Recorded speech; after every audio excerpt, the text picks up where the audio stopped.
오늘 말씀에 보면 이 겨자씨 비유가 나오는데요. 자, 사람들이 이 비유의 말씀들을 이렇게 보다가 보면 그런 생각을 할 수 있어요.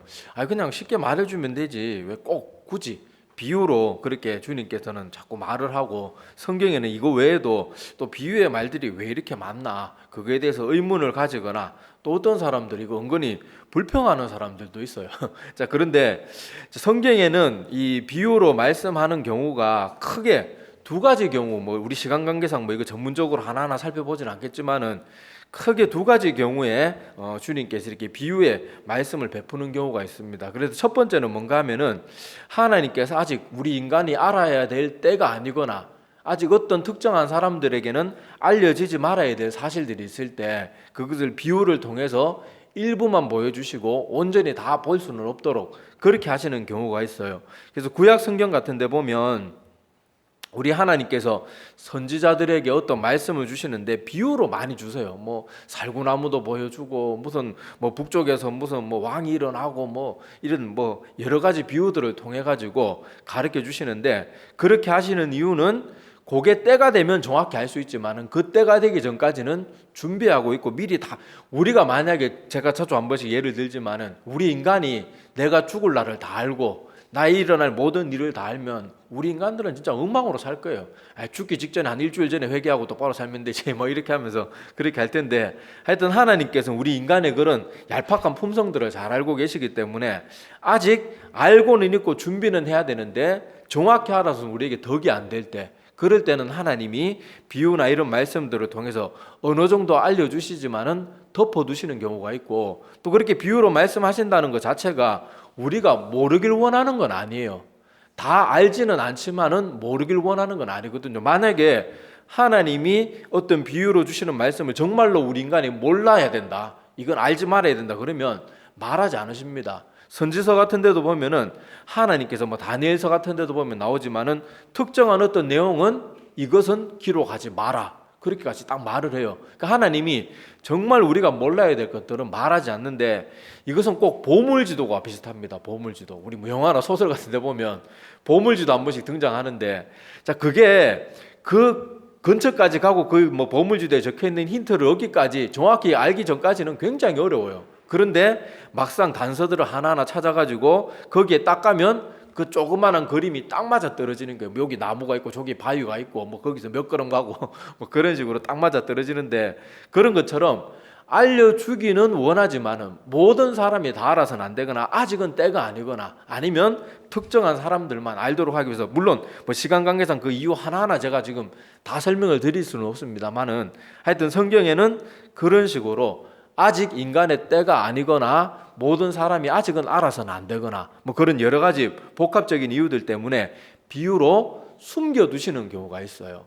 그것이 성경의 첫 번째 비유로 말씀해 주시는 이유 중에 하나고 또 두 번째는 도저히 하나님 나라에 대해서 설명할 길이 없는 거예요. 하나님의 나라는 우리 인간의 말로 어떻게 표현할 수 있는 그런 게 아니잖아요. 뭐 시간과 공간도 지금 우리 사는 이 3차원 세계에 살아가는 우리 이 땅하고는 완전히 틀린 그런 세계고 거기에는 시간 개념이나 이런 것도 우리와 완전히 다를 텐데 그런 걸 어떻게 설명하기에는 너무 우리 인간의 언어가 하여튼 모자란 거예요. 심지어 여러분 뭐 남녀간의 사랑에 빠져도 뭐 자기 뭐 사랑하는 사람한테 잘 보이려고 뭐 그런 말 닭살 돋는 말들 하잖아요. 아우 내가 자기를 사랑하는 건 인간의 언어로 다 설명이 안 돼. 뭐 이러면서 뭐 닭살 돋는 말들 막 주고받고 하는데 자 한낱 남녀가 사랑에 빠져도 자기 감정을 인간의 언어로 다 표현할 때는 답답함을 느껴요. 한계를 느끼는데 무한하신 하나님 그리고 그 하나님이 계시던 하늘나라 저 천국에 대해서 이 땅에 주님께서 오셔가지고 인간의 유한하고 제한된 언어로 그걸 설명하려고 하니까 이건 설명할 방법이 없는 거예요. 그래서 비유를 쓸 수밖에 없는 거예요. 자, 예를 들면 우리가 뭐 컴퓨터에 대해서 아주 아무것도 모르는 사람한테 뭐 아니면 저 뭐 원주민, 저 아프리카 원주민 이런 사람들한테 컴퓨터에 대해서 가르치려고 하면은 이게 컴퓨터에 대해서 설명하려고 그러면 복잡한 거예요. 요 컴퓨터 제일 중요한 게 CPU다. CPU가 뭐냐면 중앙처리 장치다 이러면 어떻게 알겠어요. 근데 아무것도 모르는 사람한테 설명을 돕기 위해서는 어떻게 해요? 컴퓨터를 뜯어놓고 CPU를 보여주면서 요게 사람으로 말하면 두뇌와 같은 거야. 컴퓨터의 모든 연산이나 처리가 요 조만한 장치를 통해서 다 이루어지는 거야. 이렇게 하면은 아무것도 몰랐던 사람이 뭔지는 아직 잘 모르지만은 요게 두뇌의 역할을 하는구나. 그리고 옆에 메모리는 여기 뭐 CPU라고 말하는 요 장치가 어떤 내용들을 처리할 때 잠시 우리 사람들이 뭐 수학 문제 풀 때 연습장에 뭐 쓰듯이 잠시 이렇게 작업하는 그런 임시적인 공간이야. 요런 식으로 설명하면 쏙쏙 개념이 이해가 되는 거예요. 뭐 100% 설명이 다 되는 건 아니지만은 그런 것처럼 그 설명을 듣는 사람도 컴퓨터에 대해서 완전히 이해하기 전까지는 자기도 어느 정도 자라가야 되는데 아직 생판 모르고 아무것도 준비 안 된 사람에게 컴퓨터를 잘하는 사람이 설명하는 유일한 방법은 비유밖에 없는 거예요. 그 사람한테 비트수가 어쩌고 저쩌고 중앙 처리 장치가 트랜지스터가 해가지고 어쩌고 이렇게 말하면 우리도 짜증 나잖아요. 방금 트랜지스터 듣는 순간 그런데 어떻게 알겠어요? 자, 그러는 것처럼 주님께서 이 땅에 오셨을 때 우리 인간들에게 하나님 나라를 설명해야 되는데 하나님도 잠시 동안 이 땅에 계실 때는 인간의 몸을 입고 이 땅에 계시고 우리와 같이 유한한 언어를 같이 쓰셨거든요. 그러니까 차라리 우리나라 한글 같으면은 또 표현력이 되게 풍부하잖아요. 노랗다도 노랗다, 누렇다, 누리끼리 하다 그리고 파란색도 푸르딩딩하다 표현이 많은데 아람어나 이런 것들은 또 표현력도 우리나라 말보다는 또 이렇게 많이 떨어지고 그런 것도 있고 물론 표현력이 좋다고 해도 우리나라 말로도 천국은 설명이 안 되겠지만은 이렇게 아무것도 모르는 그 이스라엘 백성들에게 아무것도 하나님 나라에 대해서 아직도 단편적인 지식조차도 없고 그나마 알고 있는 건 바리새인들 서기관들이 잘못 가르쳐 준 것들 이런 것들로만 머리에 가득 찬 그런 이스라엘 백성들에게 주님께서 비유의 말씀 말고는 얘들을 납득시키길 가장 좋은 방법이 없는 거예요. 그러니까 예수님이 비유를 쓰시는 이유는 그 아무것도 모르는 하나님의 백성들에게 쉽게 이해할 수 있도록 그렇게 하기 위해서 이렇게 말씀을 하신 거예요. 자, 그래서 오늘 30절 말씀을 한번 보세요. 본문 30절 말씀해 보면 자, 주님께서 하나님 나라를 설명하려고 하면서 뭐라고 말하는가 하면요. 자, 하나님 나라를 어떻게 비교하며 무슨 비유로 나타낼까? 그렇게 하나님이 잠시 동안 예수님이 고민하는 장면이 나옵니다. 하나님은 그걸 다 보고 거기서 살다가 오신 분이라 가지고 훤히 다 알고 있는데 이게 인간의 말로 옮기려니까 인간의 언어가 너무 부족한 거예요. 그래서 하나님께서 하나님 나라가 어떤 건지 복음의 능력이 어떤 건지 가르쳐 주시기 위해서 고민하다가 생각해낸 방법이 바로 비유인데 그 비유가 뭔가 하면 겨자씨 비유였어요. 겨자씨 비유.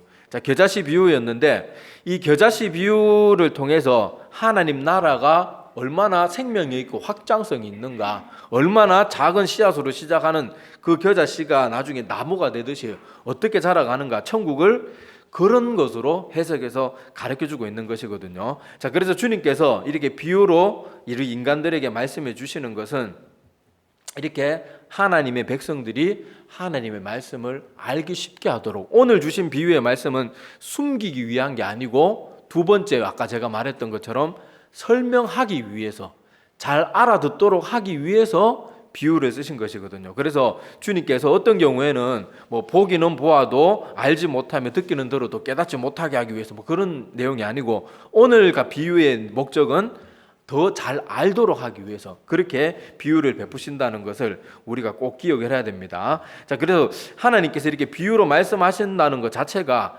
감추기 위한 것만이 다가 아니라는 것도 하여튼 마음에 새겨두시기를 바라요. 자, 그래서 다시 겨자씨 비유 오늘 본문의 말씀으로 돌아가 보면 자, 우리 흔히 여러분 겨자 이렇게 보신 분들이 있겠지만은 이 우리가 흔히 알고 있는 겨자는 이렇게 나무가 아니고 풀이에요, 풀. 그죠? 풀인데 자, 여기 성경에서 말하는 겨자씨는요. 여기 말하는 겨자는 우리가 말하는 그 겨자를 말하는 게 아니고 겨자 나무라는 게 있는데 이 다른 이름으로 칫솔나무라고도 한대요. 하여튼 여러분 인터넷 찾아보면 나옵니다. 그래서 겨자 나무 이렇게 치보면은 성경하고 연관돼 가지고 설명하는 그런 칫솔나무 이렇게 나오는 그런 내용이 있는데 자, 그거는 정말로 크게 자라요. 6m, 8m까지 자라는 큰 나무로 자라는데 자, 이게 뭔가 하면은 여기 그 나무가 큰데 그 칫솔나무에서 열리는 그 씨는 열매도 작을 뿐더러 씨도 너무너무 작아요. 그런데 그게 땅에 심겨져 가지고 나중에 거기서 싹이 나고 자라기 시작하면 계속해서 무럭무럭 자라가지고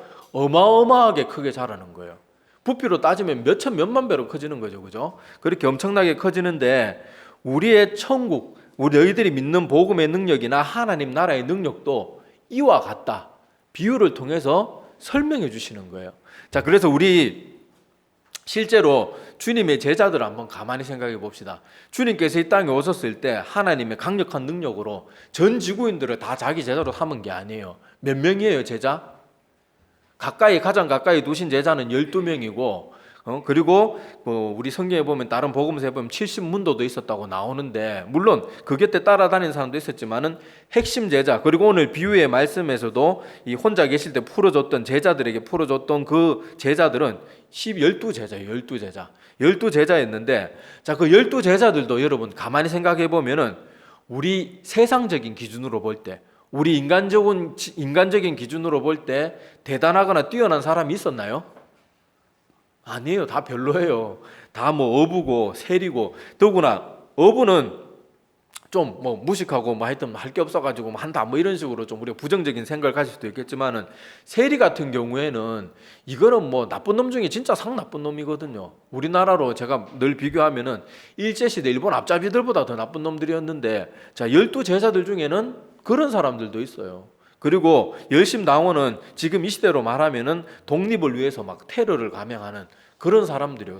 암살도 하고 막 그러는 과격한 집단이었거든요. 자, 열심당원도 있었고, 그렇게 뭐 세상적으로 볼 때는 여러 가지 자질이나 기준이 굉장히 떨어지거나 미흡한 사람들이었어요. 그런데 이 12제자들이 복음을 받고 주님으로부터 가르침을 받고 그 마음 가운데 그 복음의 씨앗들이 뿌리 내리고 자라기 시작하니까 어떻게 돼요? 엄청나게 대단한 사람들보다 더 어마어마한 일들을 감당해내기 시작하는 거예요. 그래서 성경에 보면요, 이런 복음의 능력이나 우리 믿는 사람들에 대해서 사도 바울이 이렇게 설명을 합니다. 우리 고린도전서 한번 찾아볼게요. 고린도전서 1장 26절에서 29절 한번 보겠습니다. 고린도전서 1장 26절에서 29절. 고린도전서 1장 26절에서 29절. 자, 거기 뭐 이렇게 기록이 돼 있죠. 제가 읽어드리겠습니다. 자, 형제들아, 너희를 부르심을 보라. 육체를 따라 지혜로운 자가 많지 아니하며 능한 자가 많지 아니하며 문벌 좋은 자가 많지 아니하도다. 그러나 하나님께서 세상에 미련한 것들을 택하사 지혜 있는 자들을 부끄럽게 하려 하시고 세상에 약한 것들을 택하사 강한 것들을 부끄럽게 하려 하시며 하나님께서 세상에 천한 것들과 멸시받는 것들과 없는 것들을 택하사 있는 것들을 폐하려 하시나니 이는 아무 육체도 하나님 앞에서 자랑하지 못하게 하려 하심이라. 자, 여기도 사도 바울이 잘 기록하고 있는 것처럼 처음 복음을 받아들였던 주님의 12제자는 사실 겨자씨보다도 어떻게 인간적인 기준으로 보면 더 형편없는 사람들이 많았어요. 그런데 이들 마음 가운데 복음의 씨앗이 떨어지니까 나중에는 어마어마한 사람들로 바뀌는 거예요. 한때 예수님이 십자가에 달려 돌아가시기 전날 밤에 다 그렇게 예수님을 버리고 도망하고 심지어 알몸으로 도망간 사람도 있고, 또 베드로는 어떻게 했습니까? 3번이나 주님 모른다고 부인하고 마지막에는 저주하면서까지 부인하고 그렇게 도망갔던 그 형편없는 사람들이 복음의 씨앗이 그 마음 가운데 떨어져서 성령의 열매를 맺기 시작하니까 나중에는요, 복음을 위해서는 목숨도 아끼지 않는 사람이 되는 거예요. 베드로, 그 겁쟁이 베드로가 나중에 십자가형을 당할 때는 나는 주님처럼 십자가에 똑바로 매달릴 자격도 없다. 교회사에 보면 그래서 베드로는 십자가에서 거꾸로 매달려 죽었다고 그렇게 그 교회사의 기록이 남아 있거든요. 자, 그런 것을 보면 알 수 있듯이 이렇게 하나님께서 이렇게 비록 비천하고 연약한 사람들이지만은 이런 사람들을 통해서 일하시는 이유는 뭔가 하면은 이 보잘것없는 사람들을 통해서 복음이 전해져야만 하나님의 능력이 일하는 것이 되는 거예요. 똑똑하고 잘난 사람들이 자기 능력이라면 내가 말빨이 좋아가지고 내가 언변이 좋고 논리가 좋아서 이 사람들 다 인도했다 이렇게 할 수 있는데, 무식하고 연약하고, 물론 그렇다고 뭐 사도 바울처럼 똑똑한 사람도 있었지만은 사도 바울도 성경의 기록에 보면 그런 뛰어난데 막상 대해서 말을 해보면 좀 시원찮았다고 성경도 기록하고 있거든요. 그렇게 다 결점 있고 부족한 거 한두 가지씩은 있는 사람들을 통해서 하나님이 복음을 전하시는 이유는 바로 복음은 인간들이 하는 일이 아니고 복음 가운데 역사하시는 하나님의 능력이 드러나게 하기 위해서, 그래서 복음이 살아있다는 걸 보여주기 위해서 그렇게 미천하고 연약한 사람들, 방금 우리 고린도전서에 읽었던 것처럼 세상에 미련하고 부끄러운 것들을 택하셔가지고 의도적으로 그렇게 하나님께서 복음을 전하시는 것이라는 것을 우리가 볼 수가 있거든요. 자, 그래서 이 복음은 지금 교회사에서도 그렇고 사도행전에서도 보면 그렇듯이 보잘것없는 사람들로 시작되지만 일단 시작이 되면 엄청난 변화가 생겨요.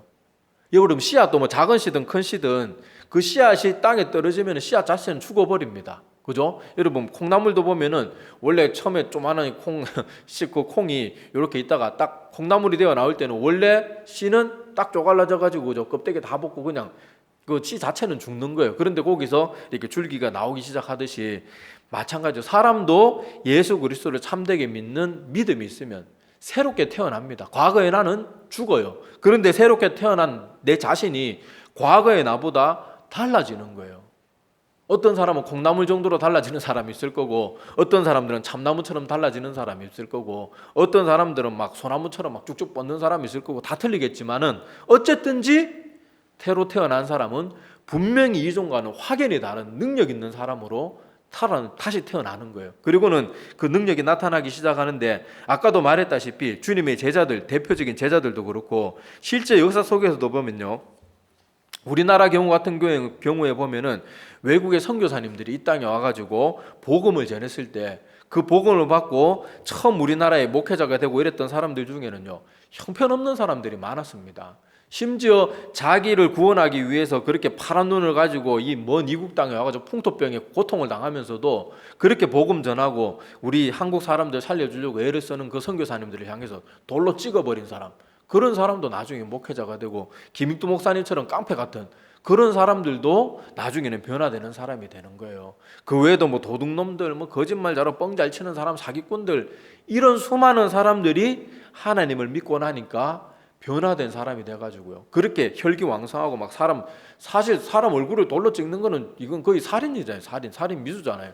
그런 흉악한 사람들도 변화가 되면은 어마어마한 일들을 하게 되는 거예요. 그래서 우리 1907년에 일어났던 평양 대부흥 운동회 때 보면은 그런 비천하고 못된 사람들, 정말 보잘것없고 어떻게 인간적으로 보면은 진짜 형편없는 사람들이 복음을 전해 듣고 마음에 그 뿌리가, 복음의 뿌리가 내리기 시작하니까 완전히 변화된 삶을 살고, 그들을 통해서 이 한국에 순식간에 복음의 불길이 막 전국적으로 불일 듯이 일어나게 되는 거예요. 그게 오늘 주님께서 주시는 겨자씨 비유, 하나님 나라에 대한 겨자씨 비유의 내용입니다. 그리고 우리 잘 아는 로마도 어땠습니까? 로마도 초창기에는 기독교를 어떻게 했어요? 야, 기독교는 좋은 종교니까 열심히 믿어라 이렇게 한 게 아니고, 진짜 로마 역사만큼 기독교인을 잔인하게 박해했던 그런 나라도 없어요. 그런 제국도 없었는데, 우리가 알다시피 나중에 로마는 어떻게 됩니까? 313년에 밀라노 칙령을 통해서 기독교를 국교로 인정하고, 뭐 사실 국교를 인정했다 뭐 말이 그거지, 뭐 모든 사람이 야 기독교 믿어 이런 식으로 거의 반강제가 된 거죠, 그죠? 그런 기독교 국가로 한동안, 나중에 뭐 결국 부패해서 멸망하긴 하지만은 그래도 그 잔인했던 로마도 수많은 사람들의 순교의 피가 뿌려지고 복음의 씨앗들이 여기저기 뿌려져 가지고 뿌리를 내리니까요, 그렇게 잔인하게 기독교인들을 핍박했던 로마 제국조차도 기독교 제국으로 바뀌게 되는 것을 우리는 역사 속에서 알 수가 있습니다. 근데 지금 이렇게 복음의 능력이 지금 세계 역사 속에서 얼마 전까지 20세기까지만 해도 불일 듯이 일어났는데, 지금 최근에 와서는 기독교의 이런 복음의 능력들이 자꾸만 힘을 잃어가고 있어요.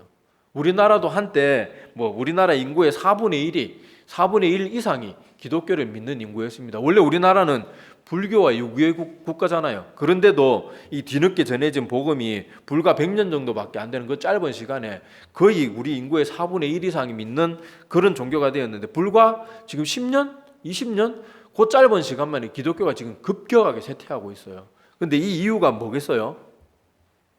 복음은요, 구걸하고 복음은 이렇게 변질해가지고 사람들 듣기 좋게 각색해서 노래로 말하면 편곡해서 전해주는 게 아니에요. 복음은 성경이 기록된 그대로 날 것 그대로 선포하는 거지, 구걸하고 변질시키고 사람들 입맛에 맞게 변화시키고 잘라내고 덧붙여서 전하는 게 복음이 아니란 말이에요. 그런데 지금 이 시대에 와서는 복음을 마치 사람들을 꼬시는 것 같아요.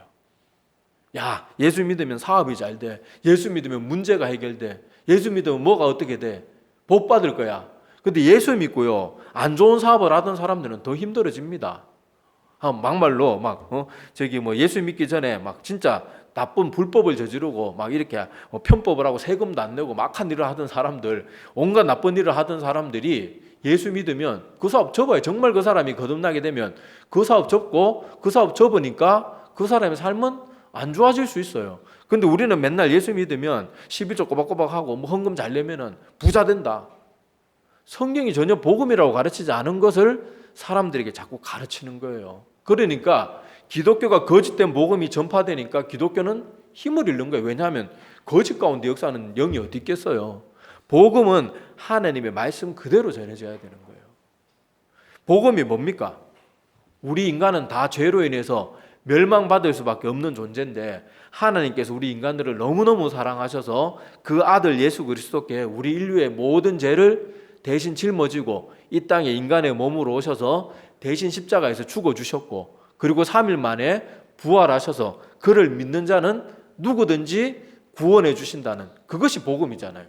근데 우리는 언제부터 복음이라 그러면요, 다 복으로 다 그렇게 연관 짓고 사람들한테, 그러니까 목적이요, 사람들의 영혼을 살리고 복음을 선포하는 데 주 목적이 있는 게 아니고 사람들 앉혀서 교회 사람들 숫자 늘리는 데 관심이 자꾸 있다가 보니까 복음이 변질되는 거예요. 물론 우리가 복음을 전할 때 최선을 다하고 친절하고 할 수만 있으면 지혜롭게 잘 전하는 건 물론 중요합니다.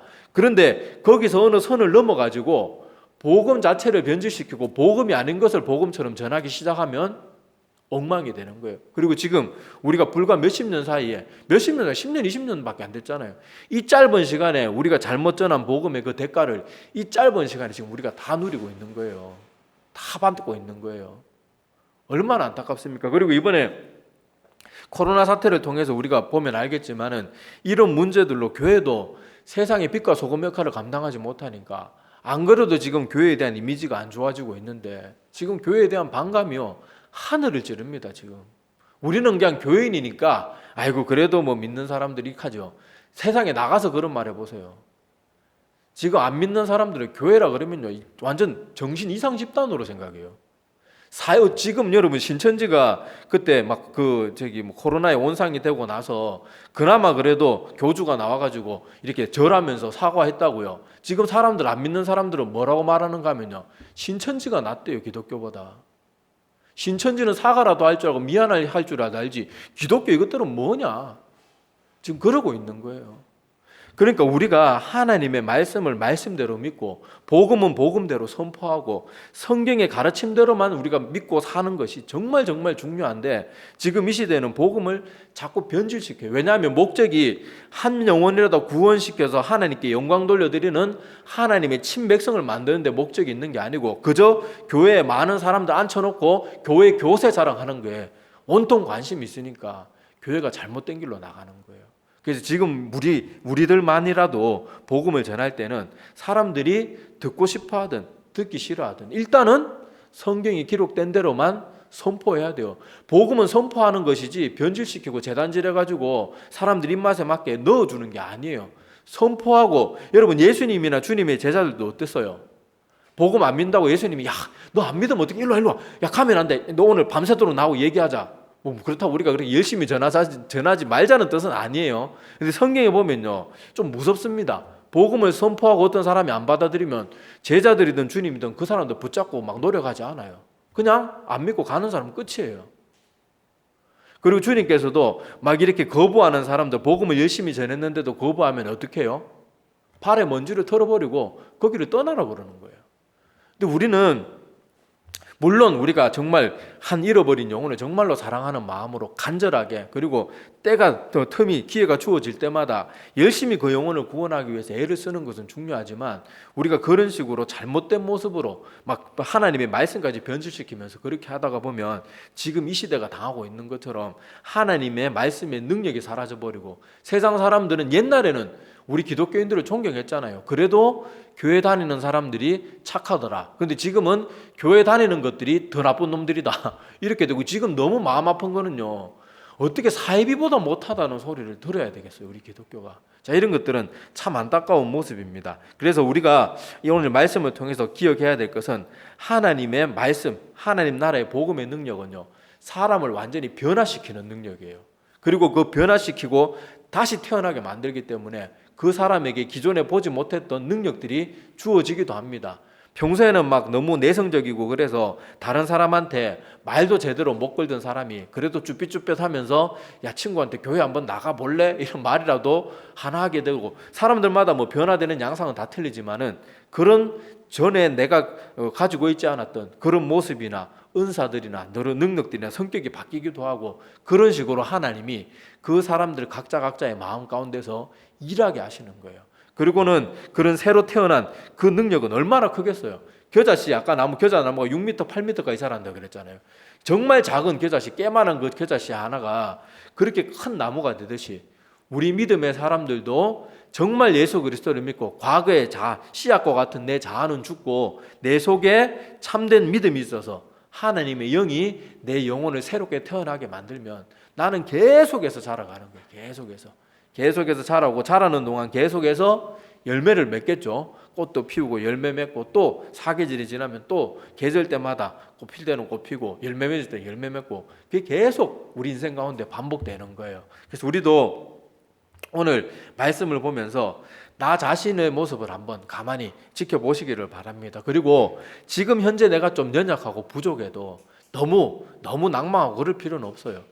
아까도 말했다시피 어떤 씨앗마다 씨앗이 다 틀리잖아요. 콩나무 같은 게 빨리빨리 자라는 것도 있지만은 늦게 천천히 자라서 큰 나무로 자라는 것도 있듯이, 지금 비록 부족할 수는 있지만은 내가 참된 믿음 가운데 있다면 나는 점점 믿음 가운데 자라갈 것이고 하나님 마음에 기쁨이 될 거예요. 그리고 열매도 점점 더 맺어지게 될 것이니까 우리가 이런 겨자씨와 같은 단계라고 너무 낭망하지 말고, 또 그리고 오래 믿었다 그러면 내가 이제는 열매를 맺어야 되는데 왜 이러고 있나, 이런 것들도 또 한번 돌아볼 필요도 있고요. 자, 그렇게 해서 하나님의 나라는 겨자씨처럼 처음에는 작게 시작하지만은 복음의 가운데 역사하는 건 사람의 능력이 아니고 사람의 언변이나 사람의 논리가 아니고 복음 가운데 하나님 나라 가운데 역사하시는 하나님의 능력이 있기 때문에 겨자씨가 큰 나무가 되듯이 그렇게 하나님 나라는 자라갈 것이고, 또 우리도 그렇게 될 거예요. 그리고 우리는 주변에 아직 믿지 않는 사람들에게 내가 할 수 있는 만큼,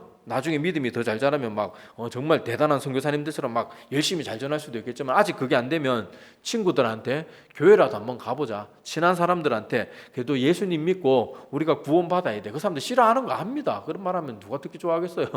그렇지만은 그럼에도 불구하고 용기를 내 가지고 그렇게 말하면 대부분의 사람들은 싫어할 거예요.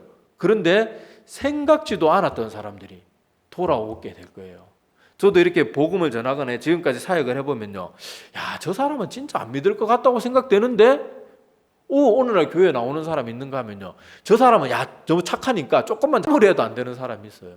자, 그런 것처럼 그런 것은 하나님께 맡기고, 일단 그 사람 마음 가운데 우리가 해야 될 일은 복음을 있는 그대로, 날 것 그대로의 복음을 일단은 선포하고 씨를 뿌리는 거예요. 그리고 뿌리 내리고 자라고 열매 맺게 하는 것은 하나님이 하시는 것이고, 또 그 모든 일들 가운데 하나님께서 충분히 역사하실 것이니까 우리는 모든 거 하나님께 맡기고, 우리는 또 기회가 주어지는 대로 복음도 전하고 나 자신도 잘 자라갈 수 있도록 늘 주님께 머무는 우리들이 되기를 소망합니다. 기도드릴게요.